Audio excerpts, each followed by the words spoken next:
dear listeners, welcome to our podcast, the Dirty Kinbassa podcast. We're still fairly new to the world of podcasting, so we're still finding our feet a little bit with the technology and finding things to say. We've had a little bit of feedback from some listeners, a little bit from my mum and my auntie Val, who have told us that we swear far too much. So, okay, Mum, if you're listening to this, we will try and curb it a little bit, but I make no promises. I think she also said something along the lines of, who's this Ben fella? He sounds like some kind of hairdresser. So I don't know what she meant by that, mate. But there we go. I'll give you a little bit of a background about us this time, because you don't really know much about us. We are two Yorkshire lads. We went to school together. I think I mentioned that in a previous podcast. I'll give you the picture. We're two ordinary lads. We're getting on a bit now. Our jackets are made by the same company that made our motorcycles, and our trousers are made by the same company that made our electric drills. We sat in a shed surrounded by bits of old bicycle and various bits of Ben's gadgetry. And a bit of an acoustic test, isn't it? We're going to try and entertain you with some stories that people have sent in to us. Obviously, the more stories that you guys send in, the better, because it doesn't mean we have to rely on relating our own humiliating experiences. What you're saying is it's the less work you have to do. That's it as well, yeah. So this is two men in a shed. There's reasons for this. We've been a bit of feedback. Your kitchen's a bit echoey. A mate of mine asked him to listen to. He's a audio technician of some kind. And a bit echoey, and with looking back, I think he might be right. Well, my kitchen's a bit of a building site, and the way I progress with decorating my home, it probably will be for the next 30 years, so there is that. Yeah, and in my house, I've got two feral children, a parrot and a dog and a wife, and I won't tell you which one makes most noise. Yeah. Turns out she doesn't listen to the podcast, though. I haven't mentioned my missus, but she basically said, I'm not interested in listening to two bloody men talk. Fair enough. So she's in for it now. Yeah. Because I love her, and she's an intelligent woman, because I couldn't live with an idiot. But my God, she does some stupid stuff. To be fair though, Ben, and in her defence, I'm not sure I'd want to listen to us either. we do talk some bloody rubbish. Our one listener disagrees with you. Yeah, well, and we swear too much.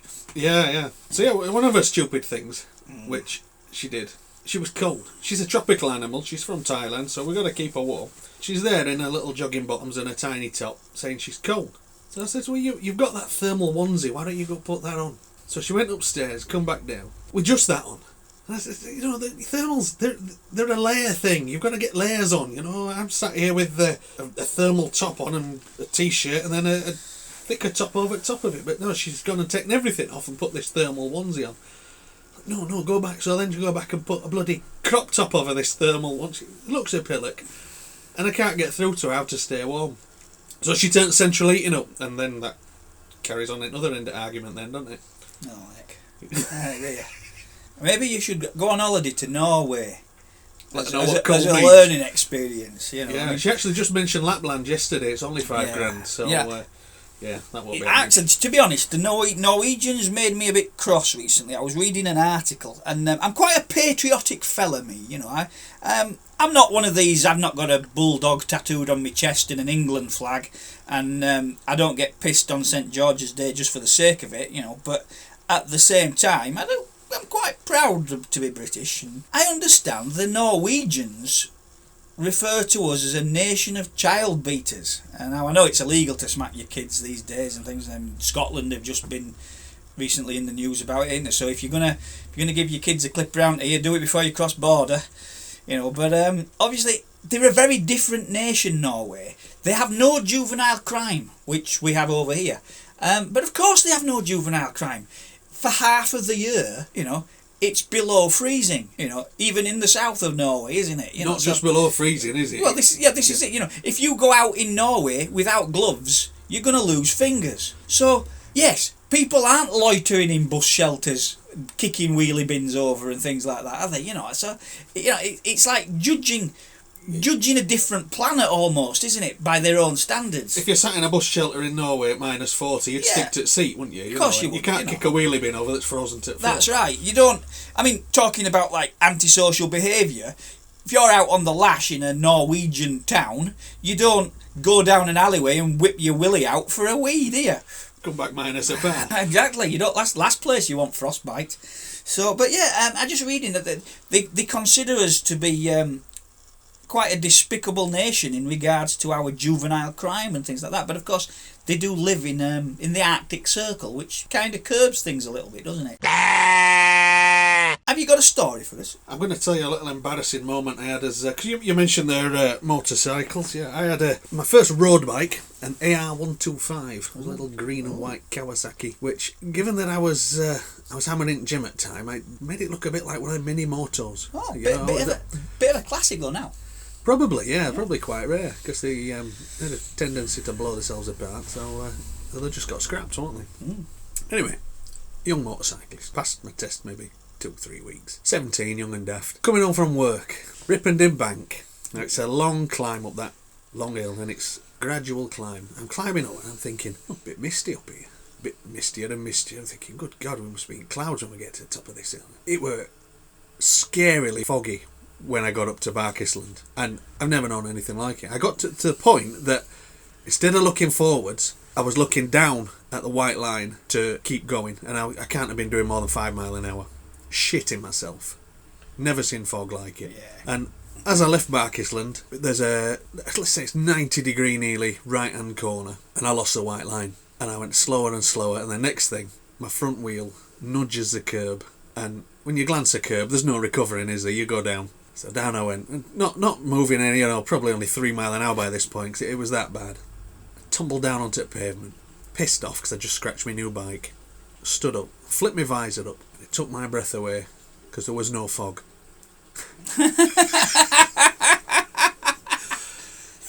My visor had fogged up so gradually that it had fooled me into thinking it was the weather.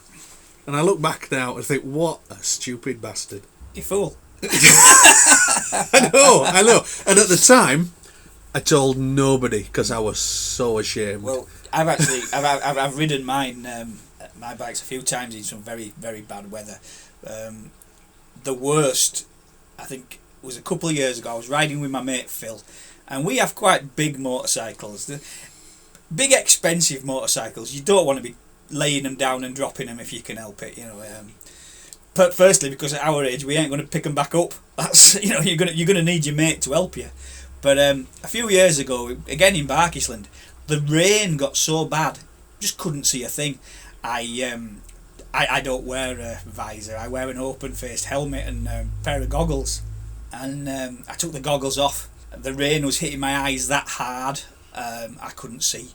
Put the goggles on. There was so much water in front of me, I couldn't see. And we just had no option but to stop and just sit there. And we sat there for 4 hours at least before the rain abated a little bit, enough for us to just ride our bikes. We just could not see a thing. We were wet, we were cold, we were miserable, and of course I ride a Harley Davidson. I was literally watching it rust in front of me, so disappear in front of your eyes. That's it. Certainly won't have done my chrome any good. Back onto little 125cc bikes, we've had an email. Another Lancashire lad, Mike from Ashton-under-Lyme. Thanks for emailing this in, Mike. I'll read it. I'll read it as he describes it because he's a good storyteller. Many moons ago, as a youth and a recent joiner to the world of motorcycling, I had my first bike, a 1985 Yamaha SR125. I remember those. Oh, yeah. And we decided to set off to go to the Farmyard Rally at Helmsley in North Yorkshire.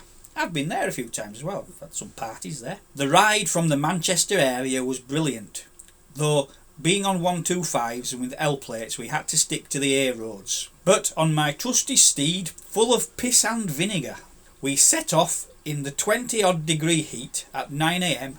to journey there. The ride was fun and fortunately uneventful, and the arrival was much the same. Very soon, debauchery and beer was flowing well into the evening. In the morning I knew I'd have to pay the price. The sun rose and the chairman of my motorcycle club woke me with a slap on the back as I'd fallen asleep half in and half out of my tent. He announced we were going for some breakfast in a cafe in the nearby village. I was feeling very green as we walked down through the manor grounds. I'll just add that the bike rally at Helmsley, it's in the grounds of a stately home. Nice. It's very lovely, yeah. So feeling very green, we proceeded through the manor grounds and down the road into the town. We found a little cafe on the canal side and entered and ordered food. When it was put down in front of me, the amount of greasy food in my field of vision made my stomach uneasy before I'd even taken a bite. So I quickly excused myself to go to the bathroom to void my stomach. Nice. We can see where this one's going, can't we? Yeah. You might be a bit of a soft lad. I'm all for a full breakfast. To be honest, one of the things I've learned through the years is when it comes to drinking, I don't try and keep up with anyone. No. You know, that's a boys' game, isn't it? Yeah. So we don't do that anymore. Proving yourself's not needed. I have nothing to prove. I'm certainly not going to make myself poorly just to impress some young lad. I did learn that quite at a young age because I joined a karate club when I was about 19, and they did a round town thing. Yeah. And before I noticed it, it was practically a jog around town to grab a pint in every thing. And I started saying to them, "Where will you be in 3 pubs' time? Because I'll see you there." Yeah. And I did 1 in 3. Yeah. They called me a lightweight, but I still got myself home and they were a mess. Yeah. That's the one. Right. He's voiding his stomach. He is. And the cafe only had 1 cubicle. Upon trying to open it, in order to speak to Odin on the big white throne, now Mike's a wannabe Viking, isn't he? One of the... I know the types, yeah. It's a Viking version of calling for Huey on a big white telephone. In order to chuck up, rather, he found, sadly, that the cubicle was occupied by a rather big, hairy and scary biker who was voiding his bowels. The mix of beer, the smell of greasy food, and now the stench of this gentleman's effluent proved too much for my tender self, and I felt the worst drooling begin and the bile to build up in my stomach. I frantically searched for somewhere to be sick without destroying this lovely cafe's bathroom, and unfortunately, apart from a very tiny waste paper basket in the corner, there was nothing. I noticed at the last moment that the window opened, and I quickly unlatched it, flung it open and performed my very best exorcist impression. I did what nature forced me to do in a projectile manner out of the window, after which I felt much better, without realising what I'd done. I sheepishly returned to the club to eat my meal, upon which much jeering from the club started. My first thought was trying to play it down, but quickly my chairman grabbed me and we left in a hurry. They explained that the window opened onto the canal towpath, which was full of ramblers. Mike would like to apologise to anyone he may have been sick on. Oh dear. And to this day, he deeply regrets this moment and feels suitably ashamed. So we'll see. Let's hope he missed them, if there was anybody underneath. We don't know. I'm hoping it was some ramblers that tried to give me a bollocking one day in Royston. A miserable set of bastards they were. They were getting upset because I was delivering gas to Cala gas bottles to a shop on the high street in Royston. And because I'd put 3 or 4 of these down on the floor before I took them in shop, they started ranting at me to get them shifted because it's a public right of way, and they were rambling. I told them to fuck off and carry on rambling and mind their own business, to be honest. But with a bit of luck, it was the same ramblers because they deserve puking on. Do we forgive Mike for that? Is Mike forgivable? I think he is. How old was Mike? He was young, wasn't he? 20-something. I'm trying to think how old Mike is now. He's younger than us. So, and he says many moons ago. I mean, I don't know. I'm up for forgiving him just because they were ramblers. I think, well, maybe that's the thing, Do you want another one? A quick one? Another one's been emailed in. This one's from Jan. Apparently Jan used to be a UK sales manager for a CCTV firm. They supplied and installed CCTV. And she was looking to change jobs and was headhunted. A headhunter sent her for an interview for a management position with another company. Anyway, she got there and went into reception, and for some reason there's a massive Rhodesian Ridgeback dog asleep in the sun in the window, and the receptionist tells her to take a seat and she would let the managing director know that she was there. So she was sat in a leather Chesterfield chair, and suddenly this dog, who she later found out is called Ben. It's a good name. It is a good name, isn't it? Yeah. For dogs. Sits there staring up at her. Suddenly he jumps up and makes a beeline for her. Launches himself at her, his front legs either side of her arm, pinning her to the Chesterfield, slobbering down the front of her blouse, and she was shitting herself thinking, oh my god, he's going to bite me or something. But as she was firmly pinned into the chair, he then started to hump her. He got his lipstick out. He did. Going at it like a fucking pneumatic drill, are Jan's words. Eloquent lady. After what felt like what was probably a couple of minutes, but seemed like hours, the door from reception flew open, 3 men came running in, and they dragged the dog off me and back through to the offices. She was sat there, her suit covered in dog hair, her blouse wet through with dog saliva, and her skirt wet through with something unspeakable. Tipex. Quite possibly, we'll see. The receptionist then appears and asks to follow. I thought she was taking me to the loo so she could sort herself out. No, she takes me into the MD's office. He obviously knows what has happened as he starts to apologise profusely for the dog's behaviour.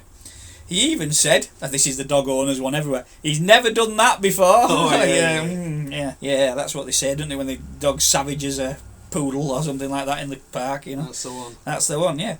She makes her excuses and leaves. This was a CCTV company, and the guys who ran to her rescue must have seen what's happening on camera to all respond like that. I then had to walk the full length of the car park, past the windows of the open plan offices. I got in my car, drove off quickly.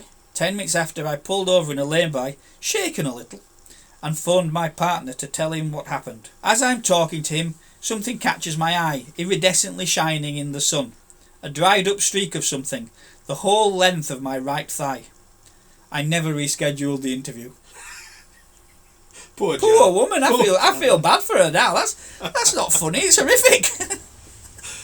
Oh dear. Poor Jen. Yeah. Still, could have been worse. Could have been us. Yeah. What have you got for us? I've got a story about my mate Dave. Let's say. Is this anonymous Dave? This will be anonymous Dave. Yeah. Dave, to put it in short term, he's a randy bastard. Right. Oh. So, and you'll all have a mate like this. You know, I'm happy. You know, I'm a married man. I've been married about 15 years. I don't have to get it right because she don't listen. And I'm happy with me birthday sex and a Christmas blowjob. You know, and anything else is a bonus. But Dave was It's nearly Christmas. We're nearly there. Got my advent calendar. One day he starts telling me that he's struggling to get it up a bit because he's quite a bit older than me. So he got some Viagra. A few days later he comes back to me. He says, "This Viagra, fucking hell." It's dangerous stuff. I said, "Why? Go on." He said, "Well, I thought I'd visit local knocking shop because Dave's not a handsome man. He's think cat weasel. You know, he's bless him. He's lovely. Yeah, but he's not a handsome man. Not blessed with our looks then. He's accepted that he's paying for it. Right. Okay. You know? He's accepted that any that he's getting, he's paying for. I didn't know there was a local knocking shop. I don't know which one it was. I'm not a frequenter of. Anyway, he went in this place and took his Viagra before he got there, and he said there's a lineup of lovely looking girls that are 30 years his senior and. He's senior. Sorry. Hey, 30 years his junior, shall we say? I tell you what, Ben, I want a bloody discount. That's a special kind of shop, that one. Yeah, no. 30 years his junior. And he picks out one that most takes his fancy. And off he goes and does his deed. Leaves his deposit. And afterwards, he said he sat with girls again in waiting area having a chat. And he says, this Viagra's still well on form. It's not going down. I've sat there 20-30 minutes ago, he's thinking, well, I might as well go again. So he picked out another girl that he liked and went in again. He must be made of money. He did run up a credit card bill. He did have to tell me later. He did. Didn't even know they took credit cards. I think they bend over and swipe. Possibly. That's how it goes, yeah. Which slot though? That's it, yeah. Yeah. So night goes on in a sort of repetitive fashion, and he's ended up having 6 of these girls. Now, they start telling me this, and I'm just thinking, he must be fucking red raw. He must be like a machine. You know, how many Viagra did he take, you know? Yeah, he did go on to tell me that the end of this story, he ended up with a bad debt and a repayment plan. Really? Not even joking. Yeah. Wow. Yeah, he did. Wow. That's. I don't think from the one night, I think this was a recurring thing. Oh, right. That's a epic level of horniness, that, isn't it? Like I said, he's a randy bastard. I've never taken anything like that, and to be honest, does it hurt? I don't know. I don't know. He did actually give me a tablet one day, and I came home and I says to Alice, "Look what he's given me," and she went, "Nah," just chucked it in the bin. Did you? Yeah. I don't know. Yeah. I was half up for having a go, but then I'm thinking I'm supposed to be at work tomorrow. Yeah. How long do we get? Yeah, to be honest, you don't want to be sat driving your train with an erection, do you? No. Not again. You get some complaints again. They've brought out a new one though, haven't they? Viagra Lite. Oh yeah. It's for wankers. Oh yeah, very good. Speaking of driving trains, it is my career, shall we say. I don't really mention work much because most of the stories that happen on railway are not relatable to non-railway people. Yeah, fair enough. And so I don't really bother with that. But I do have a nice little one that one of the lads told in mess room. He was coming back from Manchester and he was busting for a piss. Absolutely busting. And it's quite a trek. He'd only got as far as Littleborough.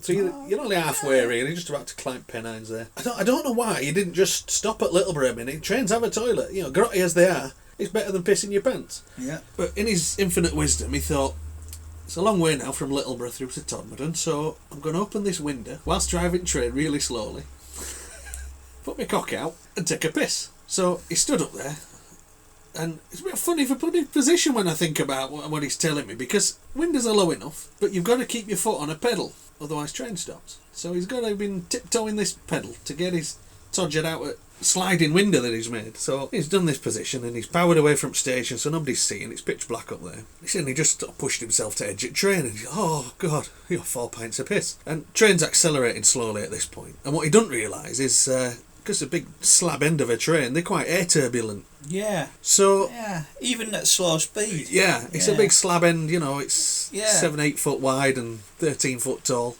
Yeah. And not the most aerodynamic shape, some of the older ones. Not in the slightest, no. Which causes quite a bit of air turbulence around sides of the train. So when he brings his tackle back in through the window, he feels a bit of a chill down his front and looks, and wind's blown where he'd opened this window a couple of inches wide enough to get his todger out. He's got a 2-inch streak of piss from his knob right up to his collar, really, of splash spray back, shall we say. Wow. Oh no! And he's got to sit all day in that. He's got to sit all the way from, at least from, even if that were end of his job.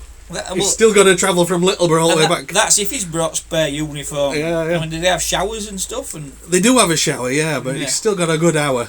Yeah. So soaked in his own piss. To be honest, this is not something I forgive, because the one thing I can't forgive is stupidity.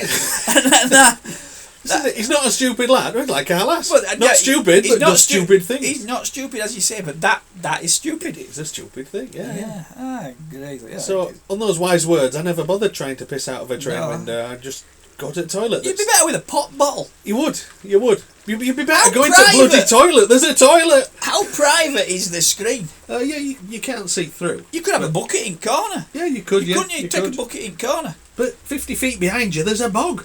Well, yeah, but just 50 feet. It's a long walk. Thing is, though, when you're doing something like that, it's like people are going to say, who's driving the train?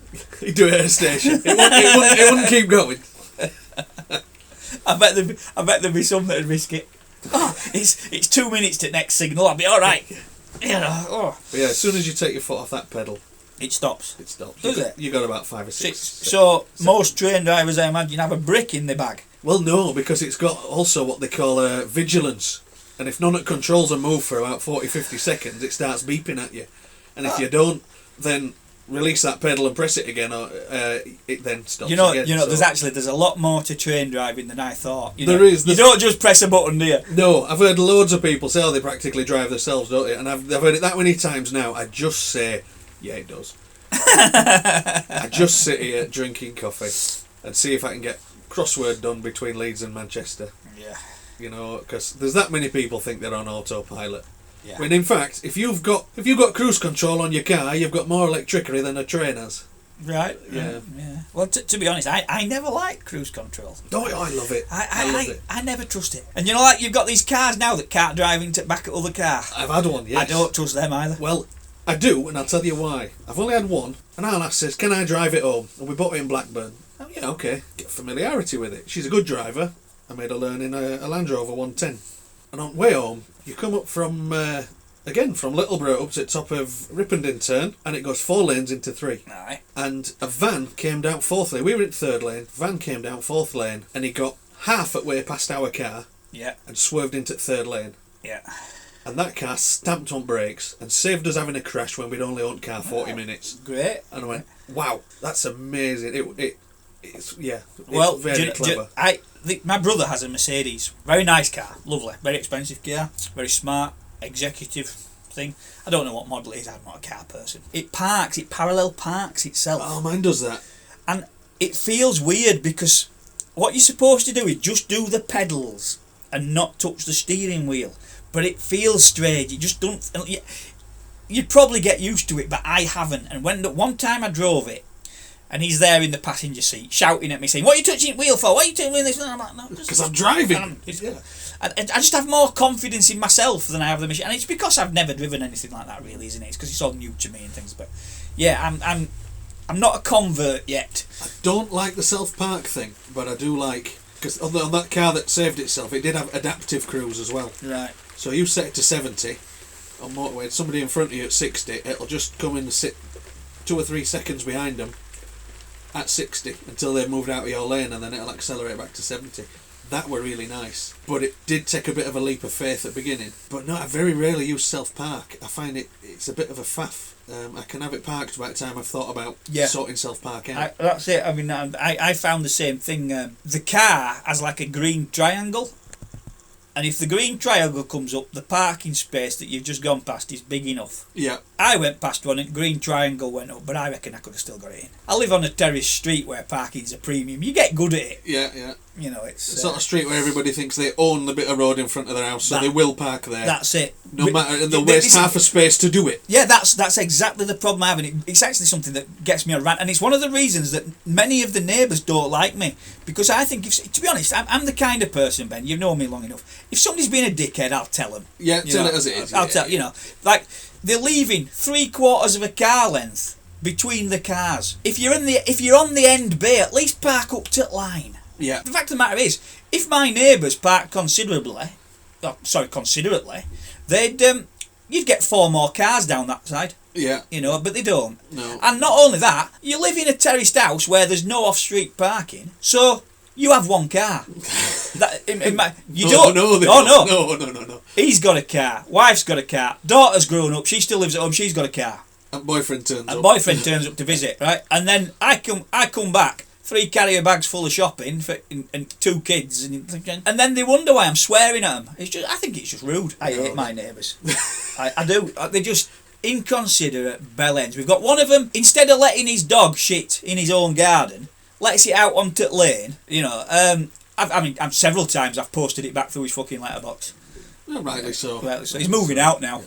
Oh well. Probably my campaign of harassment has worked. I did have a similar neighbour at my last house. That was a little unadopted street, and she thought fit to let her American Bull Terrier, I think it was, in the morning. Couldn't be arsed walking it, just let it out and it shit down street. And it seemed to quite like shitting outside my house. Now, we had a rescue cat, and it was called Claude. This is not like Jean-Claude, this is Claude your friggin' arm off. He was a brute. And it was lovely on his terms, but when he'd had enough, you knew. Now, one morning, I could hear this noise. Going on. What the bloody hell's this? I opened my door, and Claude sat on my doorstep while this dog's taking a shit about 10 feet away. And so I just went, "Go get him, Claude." And he didn't move. So I just touched his back end with my foot. And he set off. And this dog, mid-shit, set off running. And it was literally like David Attenborough, you know, with... Like a lion after a gazelle. Yeah, something taking down a wildebeest. He took this dog down, and the dog quickly then jumped back to its feet, because it was a lot bigger than Claude, and ran off screaming like they do, the yelping screaming that they have. And Claude strutted back to our door. Yeah. It's funny actually, I rescued a cat, an big old tomcat. I called him Grenadier. He'd been through wars, that lad, you know. Big tabby cat, scarred. And he was a bit like that. And one day I was working on a motorcycle in backyard, and a couple of lads came down. They had a staffy, and they saw him, and he used to like laying on flags in sun, did this cat. He were a very laid-back cat. Not particularly aggressive, he was just hard. All other cats gave him a wide berth, I just think. He used to attack my ex-wife now and again, which used to amuse me. Yeah. But only opportunistically. He never went looking for her. It's like if she happened to pass, she might get her arse clawed, But he was sat there laying in the sun, just enjoying himself, chilling out. And they decided to set this dog off its lead for a bit of sport, didn't they, these little arseholes? So they let this dog anyway. He mauled it. That poor dog ran away with its tail between its legs, covered in its own piss. And I said to these lads, I says, now then, I says, you better fuck off, because otherwise I'm going to do to you what that cat's just done to your dog. And they went away, it's, I miss that old cat, he passed away last October. I do miss him. You're a good one. Yeah, we lost Claude several years back. It's a shame, because he was a brute. He was a character.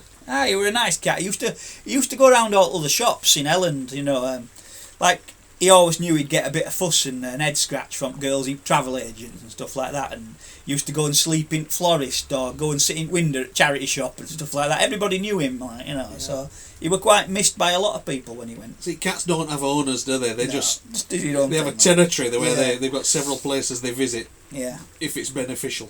Yeah, that's right. There's no loyalty with cats, is there? Not like a dog. I don't know. I think there was a little bit. He always came back to my place, so right, okay. That must have fed him most. That's all it was. I don't know. To be honest, I'm sure other people fed him, but I just think he liked it at my place. I don't know. Maybe quality of food were better or something. You're cooking, yeah. Maybe. I don't want cat food, but I can have a roast dinner kind of thing. Culinary prowess. That's it. I'm just gonna have a little rant. Oh, you've got a rant. I've got a little rant. Earlier this year, between lockdown and lockdowns, we managed to get away down to Oxford. It was actually, we'd not visited Oxford before. I like Oxford. Beautiful place, yeah. In the hotel, there's your standard issue hairdryer. One of them on wall. No, it was a plug-in in a drawer. Right. Yeah. Because if it had been on wall, it wouldn't have been a problem, because there'd have been a limited cable. But because they give you a regular hairdryer, it says on it, do not use in the bath. Who's that warning for? Well, Are modern people that bloody stupid? Silica gel packets, do not eat. Do not eat, yeah. I had a heat gun that put out 500 degrees. And it didn't have a warning on it like that. That one said, do not use as a hairdryer. Did it? Yeah. Oh my God. Yeah. Well, to be fair... and that's how my hair went. I saw something, I can't remember it might have been C6 Steve, the musician. Oh yeah. And I quite like that fella. I think we'd probably have a lot in common. He's a bit of a down-to-earth lad, isn't he? Except he's funny. He said something along the lines of, if you think people are getting stupider, consider this. Back when I was a kid, when you bought a motorcycle, it used to tell you in the manual how to adjust the valve clearances. Now, it tells you not to drink the contents of the battery. Yeah. I think that's where we are, isn't it? Yeah, mollycoddled, ridiculous, claims culture nonsense, isn't it? Yeah. So don't use your hairdryer in bath. Or your toaster. Your toaster, yeah. Somebody said if 2020 could be a bath bomb, it'd be a toaster. On the whole, human beings are not getting cleverer, are they? No, definitely not.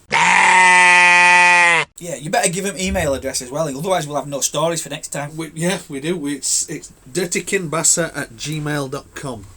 And anything you want to send in, and we'll keep you anonymous if you prefer. See what you've got to say. We'll try to keep them right. I don't always remember, do I? Or, I'll say I'll give a pseudonym, but then I'll slip the real name in by accident, and I can't help it. That's the thing, isn't it? My thought train meanders. You are recalling it. Yeah. And you go back to thinking of that person. But yeah, we can. I can edit that out if Tony's if Tony's being a bit Tony gormless fucks up again. Yeah. I was looking on your Facebook. One of your mates thinks that a pig in a blanket is a hot dog cooked inside the bun. Yeah, I saw this. Robert. Yeah, that's it. And it's just wrong. It did look, there's not enough meat going on there, is it? The whole point of a pig in blanket is double meat. Well, yeah, Yeah, you know? and it's tasty. I mean, what he had was basically a double-baked hot dog, It wasn't looked like a shit sausage roll. It were poor. You know? It were a poor effort at culinary excellence, and not something we want to encourage crossing the Atlantic, really. No, so pigs in blankets in Britain, sausage wrapped in bacon. Have you ever had a corn dog? A corn dog? What the hell is a corn dog? Well, it's on a stick. It's like a hot dog on a stick, surrounded in like a stodgy, soft batter that's crispy on the outside but fluffy in the middle. It sounds Scottish, covered in batter. It could be, but it's American, and to be honest, mate, it's shit. So was it corn on the cob? It's a hot dog.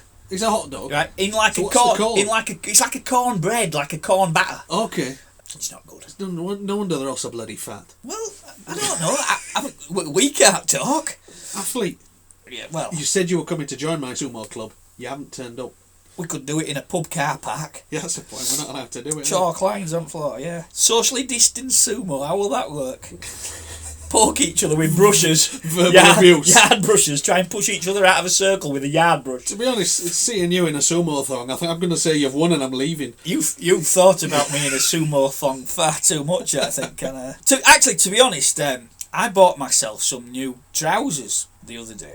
Some new jeans. I was looking at myself in the mirror thinking, these fit rather well, because recently I've been kind of between sizes. All right, yeah. And I was looking at myself in the mirror and I realised, and I don't know at what point it happens, but I don't have an arse anymore. Are you going to start doing a Simon Cowell then and pulling them up further? Is that your plan? I probably could, but I don't actually have an arse. My once muscular slab-like buttocks have Who told you that? I've gone. Yeah. My mum. Yeah. She's not biased. No, and I've got a fat back. A fat back? Yeah, I'm like a bit of a love handle thing going on at the bottom of my back now. More cushion for the pushing. Well, you say that, but I'm going to have to come to the terms with the fact that before long I'm not going to be an attractive man anymore.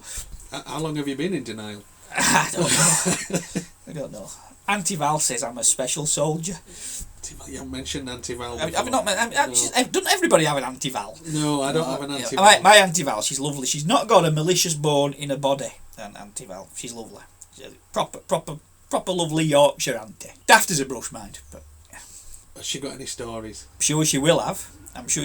But whether she'll tell them is another. Well, she could be Auntie Jane then, can't she? Well, this is it. But people know I ain't got Auntie Jane. I used to keep chickens, and they were all named after my aunties. Oh, nice. Because they were also feisty old birds who pecked at me.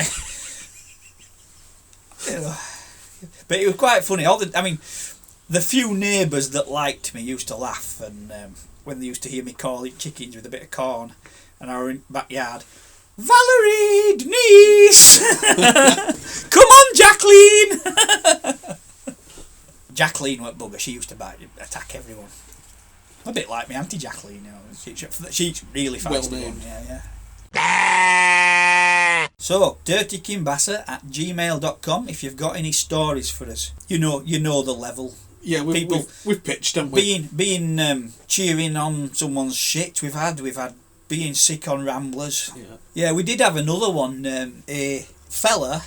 I didn't really want to read it out. I'll tell you. It's a very brief story, but I didn't include it because it's just not funny.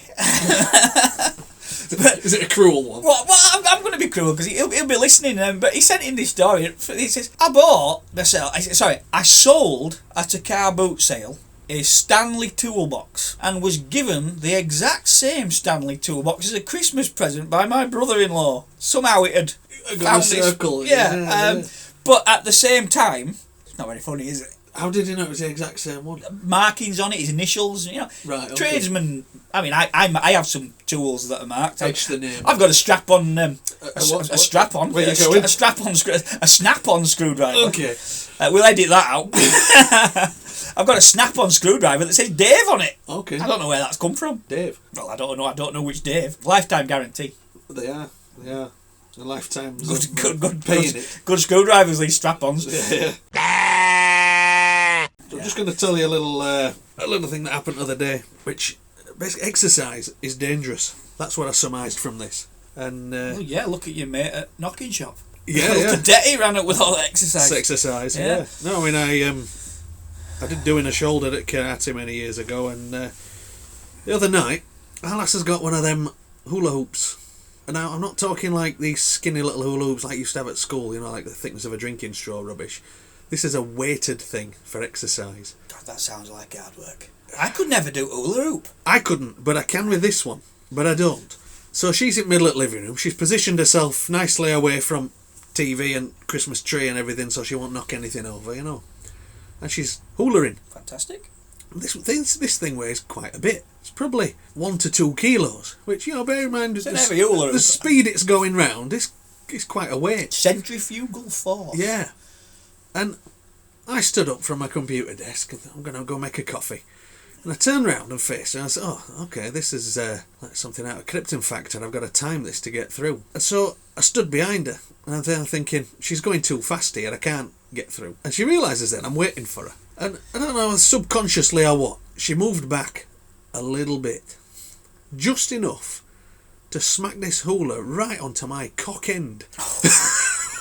Oh, did it hurt? Yeah, he's a couple of kilo weight doing, you know, a good pace around her waist. Not a glancing blow then, Poof. Yeah. How did she get that? She didn't move back, she didn't step back. Just wiggled a bit. She bloody knew. Yeah. She bloody knew. How? Dangerous bitch. Don't be exercising. It's dangerous. I actually need to exercise a bit more. Then I look at the weather. Do you want to buy a hula hoop? No. Or a mountain bike. Or, you know, I can't ever see me being one of the lycra clad. See, Tony glanced at my mountain bike as he said that. I noticed yours is electric. It's electric, you see. I actually hate cyclists. If it were up to me, I'd machine gun the bloody lot of them. Is it a road tax jealousy thing? No, do you know what it is? It's again, what I don't like are inconsiderate people, and it's let's ride 3 bloody abreast down a country lane so no bugger can get past. You know, it's why wear the lycra and the sporty gear if you're only going to tootle along at 4 miles an hour? I just don't think there's a place for them on the road, really. I know some people think they're the solution to traffic problems and things like that. I think they're the cause of a lot of traffic problems. Cycle lanes that suddenly stop. Cycle lanes that the cyclist doesn't actually cycle in. Yeah, I think cycle lanes in Britain are shit because everybody parks in them. That's no use. Yeah, exactly. So they've got to come out and then they create a hold up and everybody... The problem is because they're going slower than all the traffic's got to react to them, and that creates the hazard therein. When you look at cycle lanes in other countries, they'll have an entire, like even a traffic island down middle, which is 2 lanes. To be fair, I nearly killed a cyclist in Holland. I was driving an Army Bedford 4-tonner. The cycle lanes are obviously on the opposite side to that they are in England. And they have... Suddenly I still have a cycle crossing. From your right hand side, the cyclist has right of way to suddenly just come across. Okay. And I nearly didn't stop.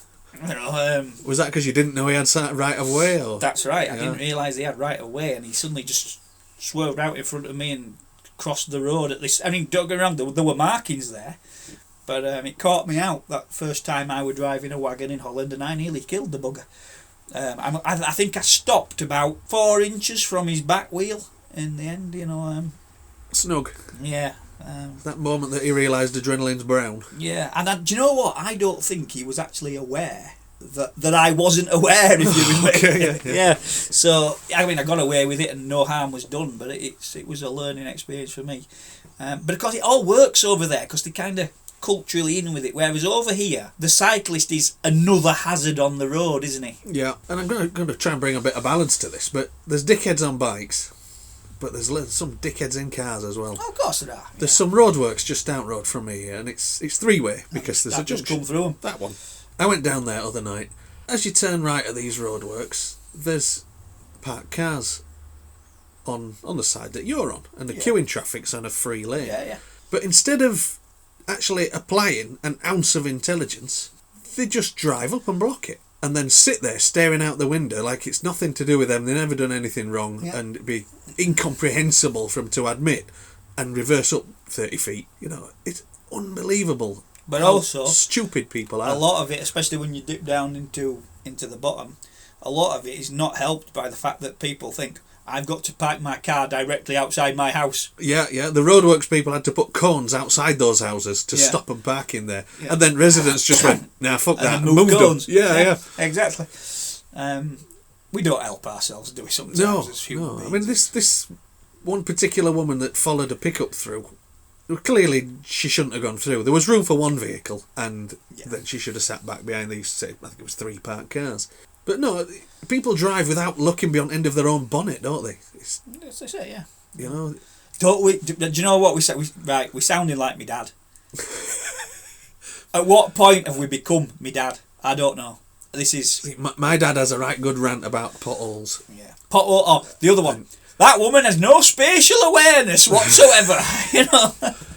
Yeah, my dad rants about potholes and about putting counsellors in stocks until all potholes are sorted. Actually, to be fair, I've said this before, and again, the stocks. We mentioned earlier the Norwegians think we're a nation of child beaters and juvenile criminals. In every town and village, pretty much in England, there are some stocks. Yeah.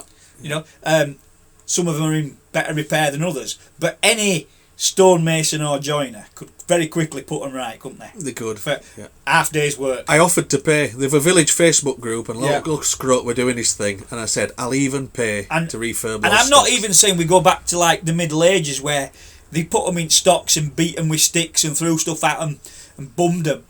Right? Possibly. Allegedly. All I'm saying is, right, these people who are causing shit round towns and stuff like that. I mean, there's a couple of... I've probably mentioned before, a couple of curly-haired little puffs going around Elland on an electric scooter annoying everybody at the moment. But a day in stocks would destroy them. Just sitting out in cold. If they wanted feeding, their mum could bring them a sandwich, I'm not bothered. But the problem is, this country... we're too soft, and you'd suggest it. So let's say for example we were going to pass it as law. Let's say Prime Minister Tony says, right, we're bringing stocks back, lads, in every town, and all wrong-uns and ne'er-do-wells, we're going to stick them in stocks for a day. See how they bloody like it, the little buggers, you know. Well, there'd be someone saying, oh well, I'm sorry, we can't put a man in the stocks without first a doctor's report on him to make sure that he's fit to be put in the stocks, because he could sue us if he died. Well, to be honest, I wouldn't give a shit if he died. You know, I really wouldn't. You know, I really think that I'm not for death penalty and things like that, because you might get it wrong. Harm, but for petty criminals and things like that, stick them in stocks. They wouldn't like it. You've just reminded me of a story my dad told me, so I'm going to tell it. Go on. Even though we're up to an hour's worth of. Oh, it's going to be a long podcast today. You're getting your money's worth. We'll have to edit out some of my waffling.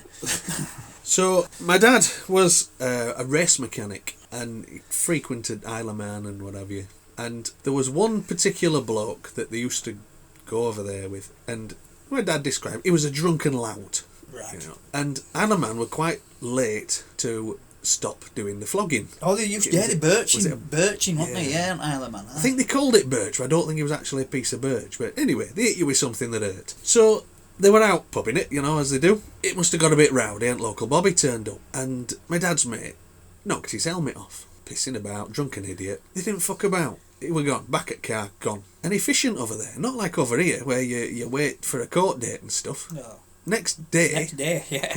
Next day, he's in court, apologising to the judge. And he told him, he seemed remorseful and what have you, so he'd only get 3 lashes. He's like, what? What? Yeah, no, I thought this is not England. I've got no sympathy for the billet. No, well, you know, you knock a copper about, then there should be some return, shouldn't there? So, anyway, my dad told me he never told us what happened. He said till many years later. He didn't tell him about 50 years old that he told the story, and he says it's not just the pain, it's the humiliation. And my dad says, well, what's it like? Is he done publicly then, or did they do it in a room? No, it were in a room. Right. But he said they took him to this room, and there's like a bit like school PE. They had that horse that you had to vault over. Yeah. It's a bit like that.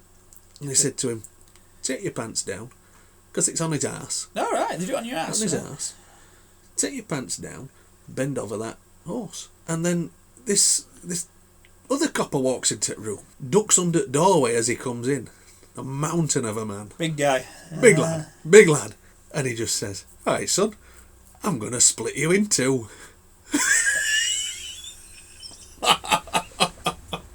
So yeah, it's the fucking terror. Yeah. And the humiliation. He probably thought he were going to get bummed. And yeah, that might have been his first thought, yeah. And then he got his lashes. Yeah. My dad says, changed man. Yeah. Different fella. Really? So it did work. Right. Yeah. It's interesting. I didn't know exactly how they did it. Going back to what we were talking about, the stocks, I think it's a bloody good idea. Don't we sound like grumpy old men? Maybe we are grumpy old men. Maybe that's it, yeah. Give them email address again, mate. Email address dirtykinbassa@gmail.com. I'm going to spell it because people have struggled to... It's your fault for coming up with such a weird name. It's a shit name, isn't it? Yeah, should we get rid of it? We'll come up with something better, eh? Yeah. Dirty Kin Bassa. Again, I'll say it. It's dirty fucking bastard, basically. Oh, my mum's listening. Sorry, Mum. Auntie Val will be giving me a birching. So it's dirty, Kinbassa. Dirty Kin Bassa. Dirty as in mucky, kin as in family, bassa as in a fish. Not a bass, a bassa. I'm not a fisherman. So you're looking at me daft there. I'm not. I've heard of a bassa, but Okay. it wouldn't have been. So yeah, if you put it in Google, that's what it brings up. Yeah. So I'm curious to see if it'd show anything. Okay. It brings up a fish. Well, we're obviously not doing very well because if you did put it in Google, it should come up with us. It should. But it don't, does it? That's the problem when we're never gonna hit the big time, are we? So we'll wind up there. Send in your stories, and thanks for listening. Yeah, thanks for listening. If indeed anyone is, We may well just be talking to ourselves. Until next time.